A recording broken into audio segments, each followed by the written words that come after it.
ನಮಸ್ಕಾರ ಸ್ನೇಹಿತರೆ, ಗೃಹಲಕ್ಷ್ಮಿ 23ನೇ ಕಂತು ಜಮಾ ಆಗ್ತಾ ಇದೆ. ಹೌದು, ಈಗಾಗಲೇ ಸಾಕಷ್ಟು ಜಿಲ್ಲೆಗಳಲ್ಲಿರ್ತಕ್ಕಂತಹ ಮಹಿಳಾ ಫಲಾನುಭವಿಗಳಿಗೆ ಆಲ್ರೆಡಿ ದುಡ್ಡು ಬಂದಿರತಕ್ಕಂಥದ್ದು.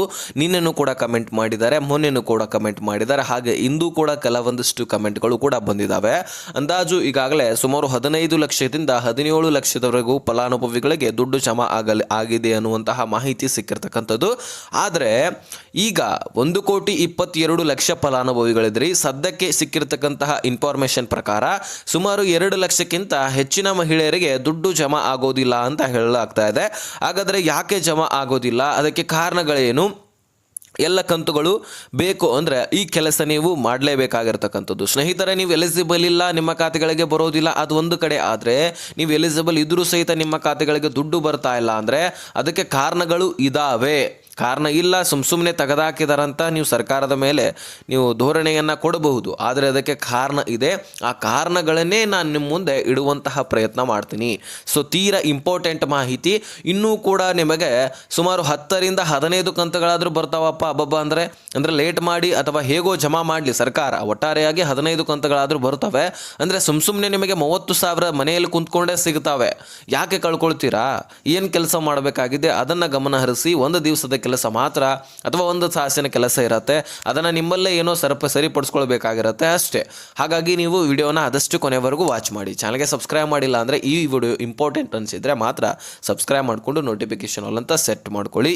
ಸ್ನೇಹಿತರೆ, ಈ ಗೃಹಲಕ್ಷ್ಮಿ ಯೋಜನೆಯಲ್ಲಿ ನೀವು ಕಾಲಕ್ಕೂ ಪ್ರತಿಯೊಂದು ಕಂತಿನಲ್ಲಿ ಕೂಡ ನೋಡ್ತಾ ಇದ್ರಿ ದೊಡ್ಡ ದೊಡ್ಡ ಬದಲಾವಣೆಗಳು ಆಗ್ತಾನೆ ಬರ್ತಾ ಇದೆ. ನಮಸ್ಕಾರ ಸ್ನೇಹಿತರೆ, ಗೃಹಲಕ್ಷ್ಮಿ ಕಂತುಗಳು ಕ್ಲಿಯರ್ ಆಯಿತು. 23ನೇ ಕಂತಿನ ಹಣ ಈಗಾಗಲೇ ಸಾಕಷ್ಟು ಜಿಲ್ಲೆಗಳಿವರೆಗೂ ಕೂಡ ಸಾಕಷ್ಟು ಮಹಿಳಾ ಫಲಾನುಭವಿಗಳಿಗೆ ಬದಲಾವಣೆಗಳನ್ನ ಕಾಂತ ಲಕ್ಷಾಂತರ ರೇಷನ್ಸ್ ಕಾರ್ಡ್ಗಳನ್ನು ರದ್ದು ಮಾಡಿರೋದನ್ನು ಕೂಡ ನಾವು ನೋಡಿದ್ದೀವಿ. BPL ದಿಂದ APL ರೇಷನ್ ಕಾರ್ಡ್ಗೂ ಕೂಡ ಬದಲಾವಣೆ ಆಗಿರತಕ್ಕಂಥದ್ದನ್ನು ನಾವು ಕಂಡಿದ್ದೀವಿ. ಸೊ ನೀವು ಕೂಡ ನಿಮಗೆ ಗೊತ್ತಿದ್ರೆ ಅಥವಾ ಸೋಷಿಯಲ್ ಮೀಡಿಯಾಗಳಲ್ಲಿ ಆ್ಯಕ್ಟಿವ್ ಇದ್ದರೆ ನಿಮಗೆ ಗೊತ್ತಿರುತ್ತೆ. ಇದರ ಬಗ್ಗೆ ಹೆಚ್ಚಾಗಿ ನೀವು ಗಮನ ಹರಿಸಿದ್ದೆ ಆದರೆ ಗೃಹಲಕ್ಷ್ಮಿಯಲ್ಲಿ ಏನೇನು ಆಗ್ತಾ ಇದೆ, ಏನೇನಿಲ್ಲ, ಅದೇ ರೀತಿಯಾಗಿ ಸರ್ಕಾರ ಯಾವ ರೀತಿಯಾಗಿ ನಡೆಸ್ತಾ ಇದೆ ಎಲ್ಲ ಸ್ಕೀಮ್ಸ್ಗಳನ್ನು, ಅಥವಾ ಏನೇನು ಡೆವಲಪ್ಮೆಂಟ್ಸ್ ಮಾಡಿಸ್ತಾ ಇದೆ, ಏನೇನಿಲ್ಲ, ಎಲ್ಲವೂ ಕೂಡ ನಿಮಗೆ ರಾಜಕೀಯವಾಗಿ ಗಮನ ಹರಿಸಿದ್ದೆ ಆದರೆ ಎಲ್ಲ ಮಾಹಿತಿಗಳು ಸಿಗ್ತಾ ಇರುತ್ತೆ ನಿಮಗೆ. ಸೊ ರಾಜಕೀಯವಾಗಿ ಏನೇ ಮಾಹಿತಿ ನಿಮಗೆ ಇಂಟ್ರೆಸ್ಟ್ ಇದ್ದರೆ ನೋಡಲಿಕ್ಕೆ vinodgowda.in ಅಂತ ವಿನೋದ್ ಗೌಡ ರಿಪೋರ್ಟ್ಸ್ ಅಂತಲೂ ಕೂಡ ನೀವು ಸರ್ಚ್ ಮಾಡ್ಬೋದು ಯೂಟ್ಯೂಬ್ನಲ್ಲಿ. ಸೊ ನಮ್ಮ ಚಾನಲ್ ಇದೆ, ಅದು ಕೂಡ ಅಲ್ಲಿ ಕೂಡ ಸರ್ಕಾರದ ಬಗ್ಗೆ ರಾಜಕೀಯವಾಗಿ ಅಂತಾರಾಷ್ಟ್ರೀಯ ಮಟ್ಟದಲ್ಲಿ ರಾಜಕೀಯ ನಮ್ಮ ಸ್ಟೇಟ್ ಲೆವೆಲ್ಲು ಈ ರೀತಿ ಎಲ್ಲ ಮಾಹಿತಿಗಳು ನಿಮಗೆ ಸಿಗ್ತಾ ಇರುತ್ತೆ. ಅಲ್ಲಿ ಕೂಡ ಸಬ್ಸ್ಕ್ರೈಬ್ ಮಾಡ್ಕೊಳ್ಬಹುದು. ಸ್ನೇಹಿತರೆ, ಈ ಗೃಹಲಕ್ಷ್ಮಿ ಯೋಜನೆಯಲ್ಲಿ ಒಟ್ಟಾರೆಯಾಗಿ 23ನೇ ಕಂತಿನ ಹಣ ರಿಲೀಸ್ ಆಗ್ತಾ ಇದೆ. ಇಲ್ಲಿವರೆಗೂ ಕೂಡ ಸಾಕಷ್ಟು ಚೇಂಜಸ್ಗಳನ್ನು ನೋಡಿದ್ರಿ. ಉದಾಹರಣೆಗೆ ಒಂದು ಸ್ವಲ್ಪ ನಾನು ಶಾರ್ಟ್ ಆ್ಯಂಡ್ ಸ್ವೀಟಾಗಿ ಹೇಳ್ಬಿಡ್ತೀನಿ. ಈಗ ಮುಖ್ಯವಾಗಿ ಸಾಕಷ್ಟು ಗೃಹಲಕ್ಷ್ಮಿಯರಿಗೆ ಹೊಸ ಈಗ ನೋಡಿ, ಒಂದು ವ್ಯಾಪಾರ ಸೃಷ್ಟಿಸ್ಕೊಂಡ್ರೆ ಅಲ್ಲಿ ನಿಮ್ಮ ಬೆಳವಣಿಗೆ ಆಗಬೇಕಂತೇನಿಲ್ಲ.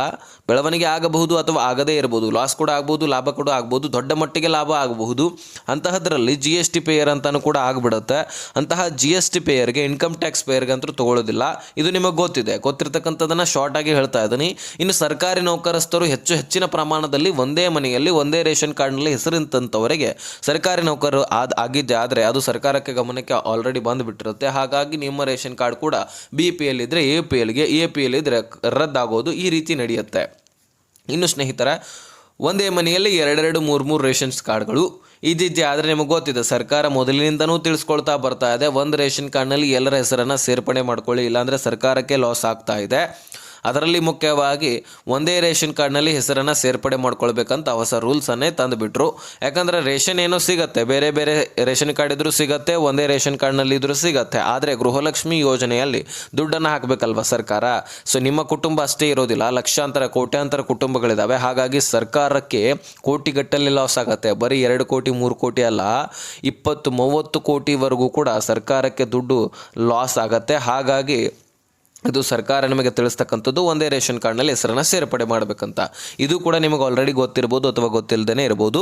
ಇನ್ನು ಹೆಚ್ಚಿನ ಹೊಲ ಗದ್ದೆಗಳನ್ನು ಅಥವಾ ವಾರ್ಷಿಕವಾಗಿ ಹೆಚ್ಚಿನ ಆದಾಯವನ್ನು ಹೊಂದಿದ್ದೆ ಆದರೆ ಸೊ ನಿಮ್ಮ ರೇಷನ್ ಕಾರ್ಡ್ ಕೂಡ ರದ್ದಾಗತ್ತೆ. ಅದೇ ರೀತಿಯಾಗಿ ವೈಟ್ ಬೋರ್ಡ್ ಕಾರ್ ಅಂತ ಕರಿತೀವಿ, ಮನೆಯಲ್ಲಿ 4 ವೀಲರ್ ವಾಹನಗಳು ಹೆಚ್ಚಿನ ಪ್ರಮಾಣದಲ್ಲಿ ನೀವು ಹೊಂದಿದ್ದೆ ಆದರೆ ನಿಮ್ಮ ರೇಷನ್ ಕಾರ್ಡ್ಗಳು ಕೂಡ ರದ್ದು ಆಗತ್ತೆ, ನಿಮಗೆ ರೇಷನ್ ಕಾರ್ಡೇ ಸಿಗೋದಿಲ್ಲ. ಅಥವಾ ರೋಡ್ ಸೈಡ್ ಹೊಲ ಗದ್ದೆಗಳು ದೊಡ್ಡ ಪ್ರಮಾಣದಲ್ಲಿ ರೇಟಿಗೆ ಇದ್ದಿದ್ದೆ ಆದರೆ ಅಂಥವ್ರಿಗೂ ಕೂಡ ದುಡ್ಡು ಸಿಗೋದಿಲ್ಲ.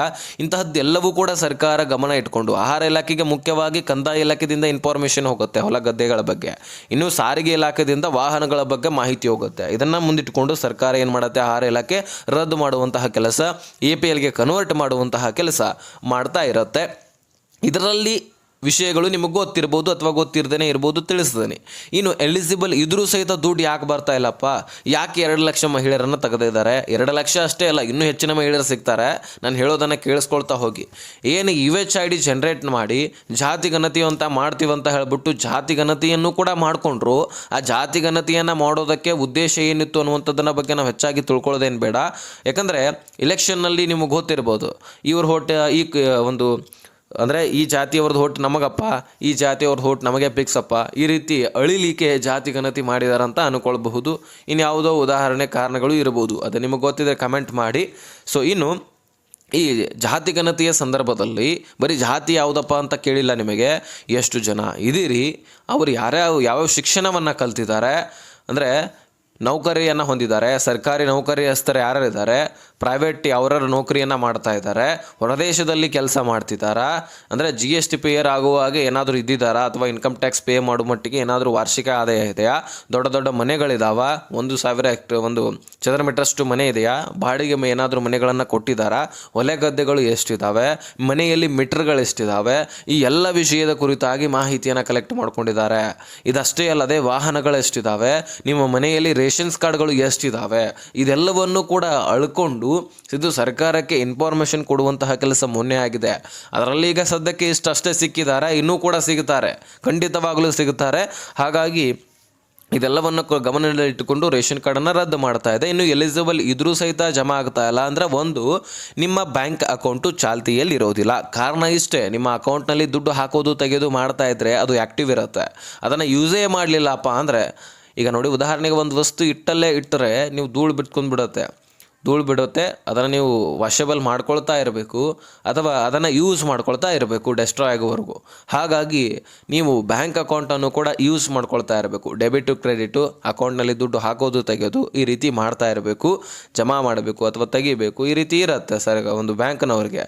ಅದೇನೂ ಮಾಡಲಿಲ್ಲಪ್ಪ ಅಂದರೆ ಅವ್ರೇನು ಮಾಡ್ತಾರೆ, ಡೆಡ್ ಅಕೌಂಟು ಇದು ಯಾರು ಯೂಸ್ ಮಾಡ್ತಾ ಇಲ್ಲ ಅಂತ ಹೇಳ್ಬಿಟ್ಟು ಬಂದ್ ಮಾಡಿಬಿಡ್ತಾರೆ. ಸೊ ಅದನ್ನು ನೀವು ಓಪನ್ ಮಾಡಿಸ್ಕೊಳ್ಬೇಕು. ಏನೂ ಇಲ್ಲ, KYC ಮಾಡಿಸ್ಕೊಳ್ಬೇಕು. ನಿಮ್ಮ ಅಕೌಂಟ್ನಲ್ಲಿ ದುಡ್ಡು ತೆಗೆದ್ರೆ ನಿಮ್ಮ ಬ್ಯಾಂಕ್ ಅಕೌಂಟ್ ಮತ್ತೆ ರೀಓಪನ್ ಆಗುತ್ತೆ. ಇದು ಒಂದು ಕಡೆ. ಆದರೆ ಇನ್ನು ನಿಮ್ಮ ಯಾರಾದರೂ EMI ಮುಖಾಂತರ ದುಡ್ಡು ಜಮಾ ಆಗಿರುತ್ತೆ, EMI ಮುಖಾಂತರ ಸಾಲ ಸೂಲಗಳನ್ನು ಕೂಡ ಮಾಡ್ಕೊಂಡಿರ್ತೀರಿ, ಅದು ನಿಮ್ಮ ಗಮನಕ್ಕೆ ಬಂದಿರೋದಿಲ್ಲ. ಸೊ ದಿಢೀರನೇ ದುಡ್ಡು ಕಟ್ ಆಗಿಬಿಟ್ಟಿರುತ್ತೆ, ಬ್ಯಾಂಕ್ನವ್ರು ಕಟ್ ಮಾಡ್ಕೊಂಡು ಬಿಟ್ಟಿರ್ತಾರೆ, ಅದು ನಿಮಗೆ ಗೊತ್ತಾಗೋದಿಲ್ಲ. ಹಾಗಾಗಿ ಟ್ರಾನ್ಸಾಕ್ಷನ್ ಚೆಕ್ ಮಾಡ್ಕೊಳ್ಳಿ ಮೊದಲು ಮುಖ್ಯವಾಗಿ. ಇದು ಒಂದು ಕಡೆ. ಆದರೆ ಏನಾದರೂ ನೀವು ಇನ್ ಕೇಸ್ ರೇಷನ್ ತೆಗೆದುಕೊಂಡು ಅದನ್ನು ಮಾರಾಟ ಮಾಡ್ತಾ ಇದ್ದರೆ, ಯಾವ ಏರಿಯಾದಲ್ಲಿ ಯಾವ ತಾಲೂಕಿನಲ್ಲಿ ಹೆಚ್ಚಿನ ರೇಷನ್ ಒಂದು ಸರ್ಕಾರದಿಂದ ಬರ್ತಕ್ಕಂಥ ರೇಷನ್ ಮಾರಾಟ ಆಗ್ತಾ ಇದೆ ಅನ್ನುವಂಥದ್ದನ್ನು ನೋಡ್ತಾರೆ. ಬರೀ ನೀವಷ್ಟೇ ಅಲ್ಲ, ಗ್ರಾಹಕರು, ಯಾವ ಕೆಲಸಗಾರರು, ಅಂದರೆ ಈಗ ನ್ಯಾಯಬೆಲೆ ಅಂಗಡಿಯಲ್ಲಿ ಕೊಡ್ತಿರ್ತಾರಲ್ಲ ಮಾಲೀಕರು, ಅವರೇನಾದರೂ ಕೂಡ ಮಾರಾಟ ಮಾಡ್ಕೊಳ್ತಾ ಇದ್ದರೆ ಅವರನ್ನು ಕೂಡ ತೆಗೆದುಹಾಕುವಂಥ ಕೆಲಸ ಆಹಾರ ಇಲಾಖೆ ಮಾಡುತ್ತೆ. ಹಾಗೆ ನೀವು ಕೂಡ ಗಮನದಲ್ಲಿಟ್ಕೊಳ್ಬೇಕು. ಇನ್ನು ರೇಷನ್ ನೀವು ತೆಗೆದುಕೊಳ್ಳಿಲ್ಲ, ನಿಮಗೆ ರೇಷನ್ ಕಾರ್ಡ್ ಇದೆ, ನಿಮಗೆ ಗೃಹಲಕ್ಷ್ಮಿ ದುಡ್ಡು ಮಾತ್ರ ಬೇಕು, ರೇಷನ್ ನಾವು ಹೆಚ್ಚಾಗಿ ಅಕ್ಕಿ ಏನು ತಿನ್ನೋದಿಲ್ಲ, ನಾವು ಬೇರೆ ಅಕ್ಕಿನೇ ತಿಂತೀವಿ, ತೊಗೊಂಡು ಏನು ಮಾಡೋದು ಬಿಡಿ ಅಂತ ನೀವು ಕೇಳಬಹುದು. ಹಾಗಾಗಿ ನೀವು ರೇಷನ್ನೇ ತೆಗೆದುಕೊಳ್ಳಿಲ್ಲ ಅಂದರೂ ಸಹಿತ ನಿಮ್ಮ ರೇಷನ್ ಕಾರ್ಡ್ ರದ್ದಾಗುತ್ತೆ. ಯಾಕಂದರೆ ನಿಮಗೆ ಅಗತ್ಯನೇ ಇಲ್ಲ ಅಂತ ಸರ್ಕಾರ ಡಿಸೈಡ್ ಮಾಡುತ್ತೆ, ರದ್ದು ಮಾಡಿಬಿಡುತ್ತೆ. ಮೊದಲೇ ತುದಿಗಾಲಿನಲ್ಲಿ ನಿಂತಿದ್ದೆ ರೇಷನ್ ಕಾರ್ಡನ್ನು ರದ್ದು ಮಾಡಲಿಕ್ಕೆ. ಇನ್ನು ಬಹಳಷ್ಟು ಕುಟುಂಬಸ್ಥರು, ಗೃಹಲಕ್ಷ್ಮಿಯರು ನಮಗೆ ರೇಷನ್ ಕಾರ್ಡ್ ಬೇಕಂತ ಕಾಯ್ತಾ ಇದ್ದಾರೆ. ಅಂಥದ್ರಲ್ಲಿ ನೀವು ರೇಷನ್ನೇ ತೆಗೆದುಕೊಳ್ಳಿಲ್ಲ ಅಂದರೆ ನಿಮ್ಮನ್ನು ಬಿಡ್ತಾರೆ. ಅದನ್ನು ನೀವು ತೆಗೆದುಕೊಳ್ಳುವಂತಹ ಕೆಲಸ ಮಾಡಿ. ಈ ವಿಷಯವನ್ನು ನಾನು ತಿಳಿಸ್ತೀನಿ. ಇನ್ನೇನೇ ಹೆಚ್ಚುವರಿ ಮಾಹಿತಿ ಬಂದಿದ್ರೆ ನಾನು ತಿಳಿಸುವಂತಹ ಪ್ರಯತ್ನ ಮಾಡ್ತೀನಿ. ಇಂಪಾರ್ಟೆಂಟ್ ಅನಿಸಿದರೆ ಸಬ್ಸ್ಕ್ರೈಬ್ ಮಾಡಿಕೊಂಡು ನೋಟಿಫಿಕೇಷನ್ ಅಂತ ಸೆಟ್ ಮಾಡ್ಕೊಳ್ಳಿ.